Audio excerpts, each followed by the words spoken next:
ஏங்க என்ன? தண்ணி எடுத்துட்டு வந்திருக்கேன். கதவை திறங்க. திறந்துதான் இருக்கு மகா. கண்ணு வேற எரியுது. எவ்வளவு நேரம்? என்ன மகா?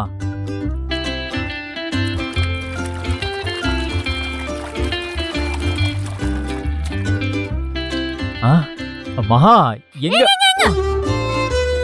உங்களுக்கு போய் தண்ணி எடுத்துட்டு வந்த பாருங்க. என்ன சொல்லணும்? மகா அப்படியே சோப்பு நுரையோடவே நில்லுங்க. ஏய் மகா மகா மகா சாரி தெரியாம பண்ணிட்டேன். கண்ணு வேற எரியுது. பாக்குறேல்ல. இல்ல மகா, நான் சும்மா கட்டி பிடிக்க வரல. ரொம்ப சந்தோஷமா இருக்கு. அந்த வீட்டில் இருக்கும்போது இந்த மாதிரி தண்ணி பிரச்சனை எல்லாம் பார்த்ததே இல்லை.